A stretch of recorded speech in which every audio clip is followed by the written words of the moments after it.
अस्सलाम वालेकुम dear student, कैसी उम्मीद करता हूँ सब ठीक ठाक होंगे।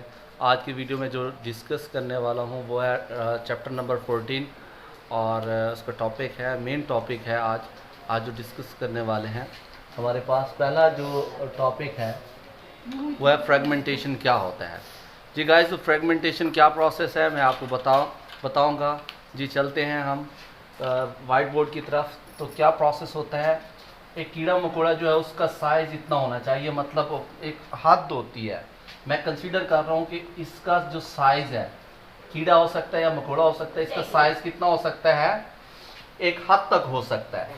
यानी कि मैंने कहा यहाँ तक हो सकता है, लेकिन जब उसकी ग्रोथ ज़्यादा होती है, अब देखो कीड़े मकोड़े के साइज़ क्या हो गया, साइज़ से ज़्यादा हो गया, हद से ज़्यादा क्रॉस कर गया। तो फिर क्या होता है, एक कीड़ा मकोड़ा जो है वो या तो 7-8 हिस्सों में तकसीम हो जाता है या फिर 9 हिस्सों में। ठीक है गाइस, तो मैंने इधर जितने भी देखें तो 1 2 3 4 5 6 7 8 हिस्सों में, 9 भी हो सकते हैं। ठीक है, तो आपने लिखना कि आपने कहना है कि कीड़े या मकोड़े जब साइज में ज़्यादा हो जाते हैं, क्या हो जाते हैं, कीड़े मकोड़े साइज में ज़्यादा हो जाते हैं तो वो क्या हो जाते हैं, हिस्सों में 8 या 9 हिस्सों में तकसीम हो जाते हैं। जी तो गाइस, आगे जो इनके हिस्से होते हैं वो मजीद जो है वो बाले कीड़ा बन जाता है। ठीक है, मतलब एक कीड़े के कितने कीड़े बन गए हैं, 9 या 8 कीड़े बन गए हैं। ठीक है गाइस, तो ये पहला आपने फिक्रा यहाँ तक समझ लिया, जहाँ तक उम्मीद है मुझे कि आपको समझ आ गई होगी। ठीक है, कि क्या कि एक जो कीड़ा मकोड़ा है उसकी हद होती है, जब वो हद से क्रॉस करने लगता है देखो इतना होना चाहिए, मतलब मैक्सिमम उसकी ग्रोथ यहाँ तक होनी चाहिए, लेकिन वो कितना हो गया, यहाँ से यहाँ तक हो गया है। तो इट्स मीन अब वो क्या हो जाता है, हिस्सों में तकसीम होना शुरू हो जाता है और एक ही कीड़े के 9 या 8 हिस्से बन जाते हैं। ठीक है, और इसे कहते हैं बालिग कीड़ा। ठीक है, हर हिस्सा जो है वो क्या बन जाता है, एक बालिग कीड़ा। इट्स मीन कि जो एक कीड़ा होता है वो जब उसकी फ्रेगमेंटेशन होती है तो वो 8 या 9 हिस्सों में तकसीम हो जाता है उसका जिस्म। जी गाइस, तो आगे है प्लानरीज। प्लानरीन क्या होते हैं, ये भी जानदार होते हैं। अक्सर औकात ये एसेक्सुअल रिप्रोडक्शन करके अपने नस्ल को आगे बढ़ाते हैं, लेकिन गाइस जब ये 2 हिस्सों में या 3 हिस्सों में, ठीक है, जब 3 या 3 से ज़्यादा हिस्सों में तकसीम होना शुरू हो जाती है तो तब वहाँ फ्रेगमेंटेशन होती है, जो एसेक्सुअल रिप्रोडक्शन की एक किस्म होती है गाइस। ठीक है, तो ये देखो मैंने क्या किया, एक जानदार बनाया, उसके कितने हिस्से कर दिए, उसके जिस्म के 3 हिस्से। तो इट्स मीन जो प्लानरीन है वो भी क्या करती है, फ्रेगमेंटेशन करके अपनी नस्ल को आगे बढ़ाती है। जी गाइस, तो अगला टॉपिक है हमारा बर्ड्स। बर्ड्स क्या होते हैं जी गाइस, देखिए असल में क्या होता है, प्रोसेस क्या होता है, एक जानदार है उसके अंदर सेल्स होते हैं, सेल के ऊपर एक बर्ड होता है। ठीक है, अच्छा अब अबाई जानदार है, उसके ऊपर ऊपरी वाली सतह पर एक भी बर्ड हो सकता है, ज़्यादा भी बर्ड्स हो सकते हैं। ठीक है, ये एक भी बर्ड्स हो सकते हैं, ज़्यादा भी बर्ड्स हो सकते हैं।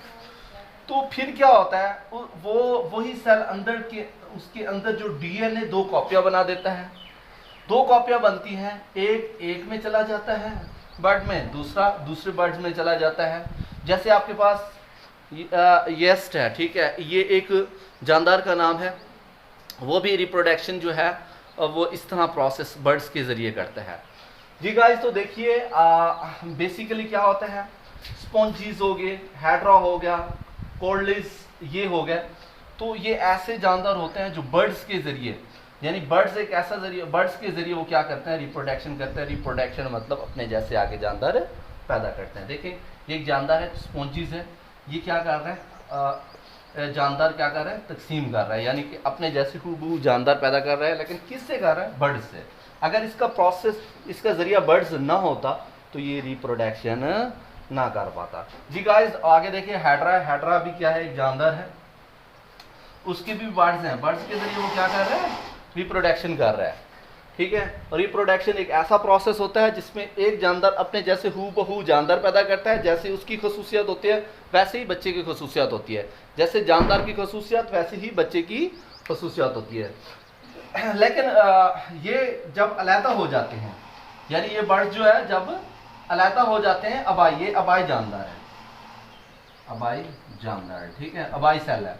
अबाई सेल से जब ये अलहदा होते हैं, ठीक है, तो तब ये इसकी रिप्रोडक्शन होती है, किन की, स्पॉन्जिस की। जी गाइस, तो आगे हाइड्रा है। हाइड्रा भी जब बर्ड्स ऐसा ऐसा साइज में बड़ी होती चली जाती है, यूं जब अबाई सेल से अलहदा हो जाती है तो हू बहू अबाई जैसे ही नज़र आती है, अबाई सेल जैसी ही नज़र आती है गाइस। तो लेकिन अगला है कॉर्डलिस। कॉर्डलिस जो होते हैं वो ऐसे जानदार होते हैं जिनके बर्ड्स साइज में बड़े होते चले जाते हैं, लेकिन अबाई सेल से छूटते नहीं, वहीं इकट्ठे रहते हैं और वहीं कॉलोनियाँ बना देते हैं, जैसे ये मैंने बनाई हुई है। ये अबाई सेल है, इसके ऊपर ये बर्ड्स है, ये बर्ड्स साइज में इजाफा हुआ, ये सेल बन गया ये। लेकिन कॉर्डलिस जो है वो अपने बर्ड्स को, जो उसके जिस्म के साथ बर्ड्स है वो नहीं छोड़ रहा है, ठीक है, जुदा नहीं हो रहा, अलहदा नहीं हो रहा, वहीं क्या बन गई, कॉलोनीज बन गई, ठीक है गाइस। तो बर्ड्स का ये पूरा प्रोसेस मैंने आपको पढ़ा दिया। राइजोप्स के अंदर प्रोसेस क्या होता है, राइजोप्स, ये आपके पास राइजोप्स है जब तौलीदी उम्र तक पहुंचता है यार, यानी कि जब तौलीदी उम्र तक पहुंचता है तो फिर क्या होता है, राइजोप्स के अंदर सेल्स होते हैं। क्या होते हैं भाई, सेल्स होते हैं। ये सेल्स क्या करते हैं, मजीद थैलियां बनाते हैं, और इनकी जो थैलियां की दीवारें होती हैं वो मोटी होती हैं। आपने क्या लिखना है, आपने कहना है राइजोप्स जब तौलीदी उम्र तक पहुंचता है, इसके अंदर जो सेल्स होते हैं वो थैलियां बनाते हैं, लेकिन इन थैलियों के अंदर जो दीवारें होती हैं वो मोटी होती हैं, और इस थैलियों के अंदर जो है वो क्या होते हैं, अबाई सेल्स होते हैं। अबाई सेल्स क्या करते हैं, रिप्रोडक्शन करते हैं, ठीक है, रिप्रोडक्शन करके आपने जैसे हूबहू न्यू सेल जो है वो पैदा कर लेते हैं।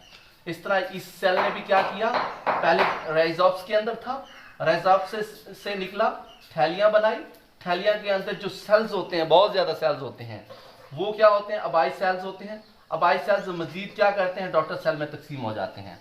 जी गाइस, तो तीसरा देखिए, चौथा आपके पास बी सेल है जो राइजोप्स के अंदर था। फिर इसने क्या किया, इन सेल्स ने क्या बनाई, छोटी छोटी थैलियां बनाई, और ये थैलियों के अंदर क्या है, डॉटर सेल, अबाई सेल्स है। ये अबाई सेल्स क्या होते हैं, फिर डॉटर सेल में तकसीम हो जाते हैं। इसी तरह एक सेल जो है उसके अंदर काफी सेल्स पैदा हो जाते हैं, और इस तरह को इसको कहते हैं स्पोर। जैसे ये स्पोर है, ये भी स्पोर, ये भी स्पोर। अब स्पोर की ऊपर वाली सतह को देखें, जिसे हम क्या कहते हैं, सिस्ट कहते हैं। क्या कहते हैं, सिस्ट कहते हैं। और फिर क्या होता है, जब सिस्ट, ये जो स्पोर पकते हैं, पकने की सूरत में क्या होते हैं, ये यहाँ से जो सिस्ट होती है ये टूटती है, ठीक है। टूटने के बाद क्या होता है, ये अंदर के जो डॉटर सेल है ये यूं बिखरते हैं, जमीन पर आते हैं। जमीन पर आने के बाद जैसे जमीन पर आते हैं तो न्यू एक रिजॉप्स का क्या बन गया, एक पौधा बन गया। जैसे ये भी प्रोसेस ये प्रोसेस ये भी प्रोसेस ये। राइजोप्स के अंदर फिर प्रोसेस को देखिए, रिजॉप्स क्या कर रहा है, उसके अंदर सेल्स हैं, सेल्स के अंदर थैलियां होती हैं, थैलियों के अंदर सेल होते हैं, बहुत ज़्यादा सेल्स होते हैं, और हर सेल क्या करता है, रिप्रोडक्शन का प्रोसेस करता है। रिप्रोडक्शन जैसे होता है वो आगे जो है वो एक सेल बहुत ज़्यादा सेल में तकसीम हो जाता है, ठीक है। इस तरह डॉटर सेल्स क्या बना देते हैं, जब ये कलेक्शन हो जाती है डॉटर सेल्स की तो अंदर क्या बन जाते हैं, स्पोर्स बन जाते हैं। स्पोर्स के ऊपर क्या होती है, एक मोटी तह होती है जिसे सिस्ट कहते हैं। जब स्पोर्स पक जाते हैं तो ये क्या होती है, सिस्ट भी टूट जाती है। टूटने के बाद इसके अंदर जो सेल्स होते हैं वो ज़मीन पर आते हैं। जैसे ज़मीन पर आएंगे तो इससे नया पौधा पैदा हो जाएंगे, और वो कौन सा पौधा होगा, रिजॉप्स का पौधा होगा, ठीक है गाइस। आगे चलते हैं, हमारे पास जो प्रोसेस है हम पढ़ेंगे पार्थिनोजीनियस। तो पार्थिनोजीनियस क्या होता है अब ये पढ़ेंगे। उससे पहले ये वाला इससे अटैचमेंट है, यानी कि ये कौन सा है, रिजॉप्स के अंदर ये वाला। जैसे नामुनासिब माहौल होता है, ये कंसीडर कर रहे हैं आपके पास नामुनासिब माहौल है, इसके अंदर जो बैक्टीरिया होता है, बैक्टीरिया का ये सेल है।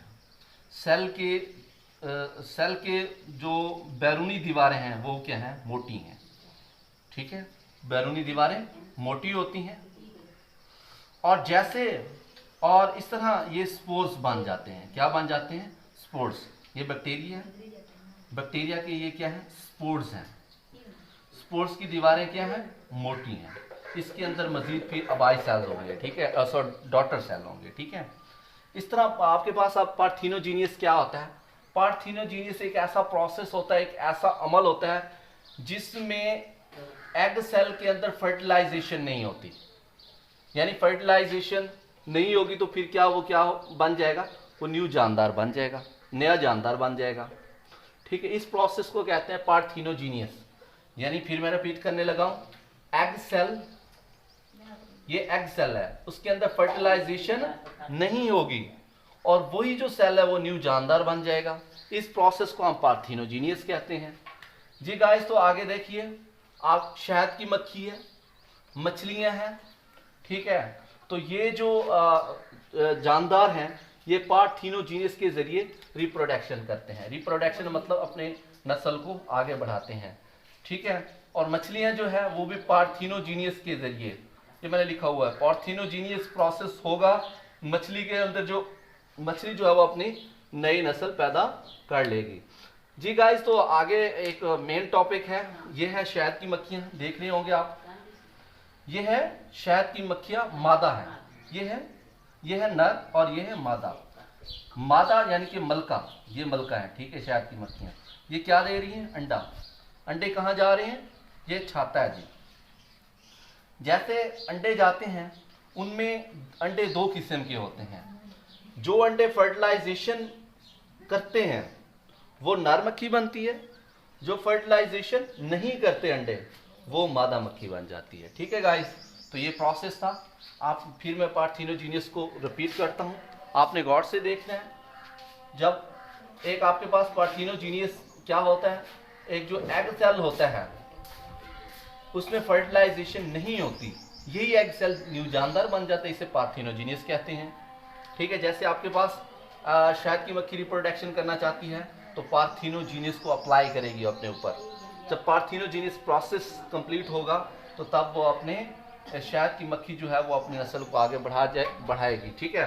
मछलियाँ जो हैं, मछलियाँ भी पार्थेनोजेनियस के जरिए ही अपनी नस्ल को आगे बढ़ाती हैं, यानी एक मछली से भी बहुत ज़्यादा मछलियाँ पैदा हो जाती हैं। इस तरह आपके पास शहद की मक्खी जो है, शहद की मक्खी एक होता है नर, एक होता है मादा, ठीक है। नर जो आपके पास होती है नर मक्खी, शहद की मक्खी जो होती है वो अंडे नहीं दे सकती, लेकिन जो मादा होती है वो जब अंडे देती है छाता के अंदर जाते हैं तो अंडे वहाँ दो किस्म के होते हैं। जो फर्टिलाइजेशन कर जाते हैं वो नर मक्खी बन जाती है, फर्टिलाइजेशन जो कर जाते हैं वो मादा मक्खी बन जाती है, जो फर्टिलाइजेशन नहीं करते वो नर मक्खी, ठीक है, बन जाती है। आपको वीडियो कैसी लगी? वीडियो को आपने एंड तक देखना है, ठीक है। अल्लाह ताला आप लोगों को खुश रखे। अल्लाह हाफिज़, टेक केयर।